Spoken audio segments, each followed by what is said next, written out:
அஸ்ஸலாமு அலைக்கும் ஃப்ரெண்ட்ஸ், எல்லாரும் எப்படி இருக்கீங்க? நல்லா இருக்கீங்களா? Welcome to our channel Darussalam. இன்னைக்கு நம்ம சேனலுக்குள்ள என்டர் ஆகுறதுக்கு முன்னாடி நம்மளுடைய ஸ்லோகனை நம்ம சொல்லிடலாம். வாங்க, நீங்களும் ஈஸியாக சமைக்கலாம், இன்ஷால்லா சமையல் குயின் ஆகவும் ஆகலாம். இன்னைக்கு நம்ம பார்க்க போகிற ரெசிபி என்ன அப்படின்னா, ரொம்பவே எல்லாருக்கும் பிடிச்ச ஈவினிங் ஸ்நாக்ஸான சம்சா எப்படி செய்கிறதுன்னு தான் ஃப்ரெண்ட்ஸ் பார்க்க போகிறோம்.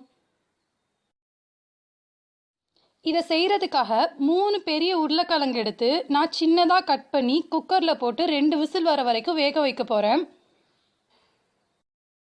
வேக வச்ச இந்த உருளைக்கிழங்கை தோல் நீக்கிட்டு நல்லா நம்ம மசிச்சு தனியாக வச்சுக்க போகிறோம் ஃப்ரெண்ட்ஸ்.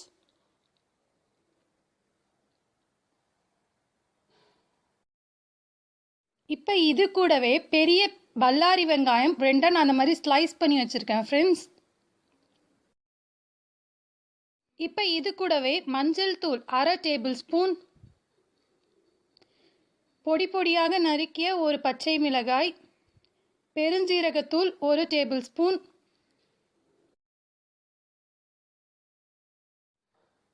உப்பு தேவைக்கேற்ப, பொடி பொடியாக நறுக்கிய கருவேப்பிலை தேவைக்கேற்ப. நீங்கள் இந்த இடத்துல மல்லி புதினா கூட யூஸ் பண்ணிக்கலாம் ஃப்ரெண்ட்ஸ். முதல்ல ஒரு கடாயில் நம்ம கொஞ்சோண்டு எண்ணெய் சேர்த்துட்டு அதில் நம்ம வெங்காயத்தை நல்லா வதக்கிக்க போகிறோம். வெங்காயத்து கூட நம்ம தேவையான அளவு உப்பையும் சேர்த்து ஆட் பண்ணிக்கலாம்.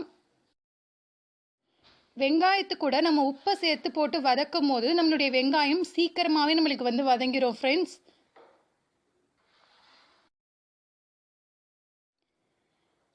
இப்போ வெங்காயம் நல்லா ஓரளவு வதங்குற வரைக்கும் நம்ம வெயிட் பண்ணணும். இப்போ வதங்கிய இந்த வெங்காயத்து கூட நம்ம பச்சை மிளகாவை ஆட் பண்ணிக்க போகிறோம். இப்போ இது கூடவே நம்ம மசிச்சு வச்சிருக்கக்கூடிய உருளைக்கிழங்கையும் சேர்த்துக்க போகிறோம்.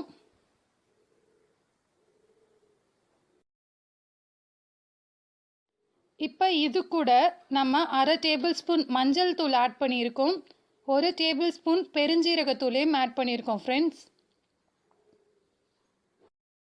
இப்போ இது எல்லாத்தையும் சேர்த்து நம்ம நல்லா மிக்ஸ் பண்ணிக்க போகிறோம். இப்போ இதுக்கு மேலே நம்ம தேவையான அளவு கருவேப்பிலை ஆட் பண்ணிக்கலாம். உங்ககிட்ட மல்லி புதினா இருந்துச்சுன்னா நீங்கள் மல்லி புதினாவும் ஆட் பண்ணிக்கலாம் ஃப்ரெண்ட்ஸ்.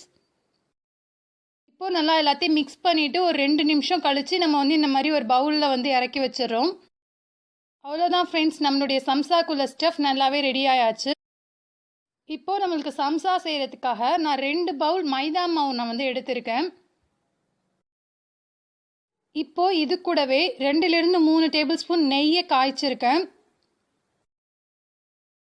காய்ச்சி இந்த நெய்யை இந்த மைதா மாவில் ஆட் பண்ணிக்க போகிறேன் ஃப்ரெண்ட்ஸ். இப்போ எல்லா நெய்யுமே ஆட் பண்ணதுக்கப்புறமா நம்ம ஒரு ஸ்பூன் வச்சு நம்ம நல்லா இது எல்லாத்தையும் மிக்ஸ் பண்ணிக்கலாம். இப்போ இந்த நெய் கூட நம்ம தேவையான அளவு உப்பு சேர்த்துக்க போகிறோம் ஃப்ரெண்ட்ஸ். இப்போ ஒரு ஸ்பூன் வச்சு நம்ம எல்லாத்தையும் சேர்த்து நல்லா மிக்ஸ் பண்ணிக்க போகிறோம். சூடாக இருக்கனால நீங்கள் கை வச்சு யூஸ் பண்ணாதீங்க. இப்போ எல்லாத்தையும் நல்லா மிக்ஸ் பண்ணதுக்கப்புறமா நம்ம கையால் அந்த கட்டி முட்டிகள் இல்லாமல் நல்லா எல்லாத்தையும் சேர்த்து பிசைஞ்சு விட போகிறோம் ஃப்ரெண்ட்ஸ்.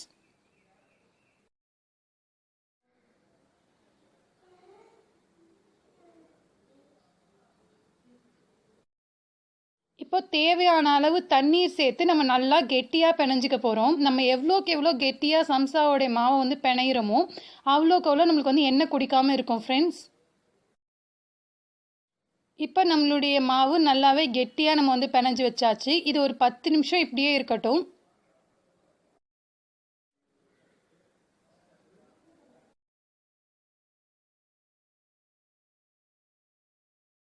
இப்போ ஒரு 10 நிமிஷம் நம்ம மூடி போட்டு வைக்க போகிறோம் இப்படியே. இப்போ ஒரு 10 நிமிஷம் கழித்து பார்த்தோன்னா நம்மளுடைய மாவு நல்லாவே நம்மளுக்கு ரெடி ஆயாச்சு. இப்போ இந்த மாதிரி சின்ன சின்ன உருண்டைகளாக நம்ம போட்டு தனியாக எடுத்து வச்சுக்க போகிறோம் ஃப்ரெண்ட்ஸ்.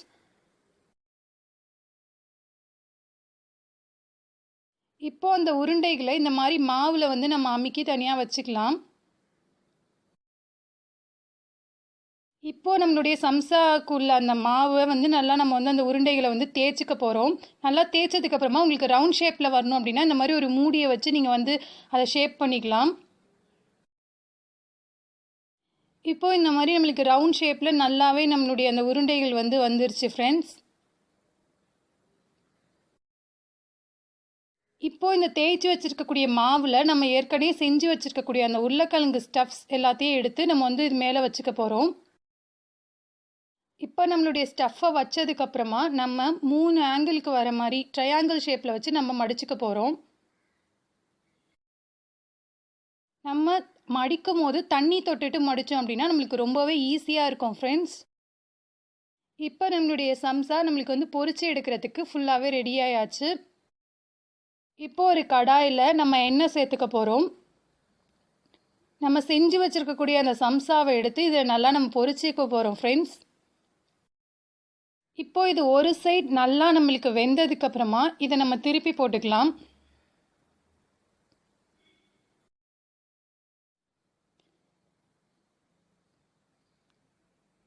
நம்மளுக்கு இந்த சம்சா பொரிச்சு எடுக்க ரொம்ப நேரம்லாம் ஆகாது ஃப்ரெண்ட்ஸ். ஜஸ்ட் 1 to 2 minutes தான் ஆகும். இப்போ இந்த சைடு நல்லா நம்மளுக்கு வெந்ததுக்கு அப்புறமா 2 சைடுமே பொரிச்சு எடுத்துக்க போகிறோம். இப்போ நம்மளுடைய சம்சா நம்மளுக்கு பர்ஃபெக்டாக ரெடி ஆயாச்சு ஃப்ரெண்ட்ஸ். அவ்வளோதான் ஃப்ரெண்ட்ஸ், ரொம்பவே சுலபமான முறையில் செய்யக்கூடிய ஈவினிங் ஸ்நாக்ஸ் சம்சா இப்போ எங்கள் வீட்லேயும் ரெடி ஆயாச்சு. நீங்களும் இதே போல் செஞ்சு உங்கள் வீட்டில் உள்ளவங்களுக்கெல்லாம் சர்வ் பண்ணுங்கள். நிச்சயமாக அவங்களுக்கும் இது ரொம்ப பிடிக்கும். அஸ்ஸலாமு அலைக்கும் ஃப்ரெண்ட்ஸ்.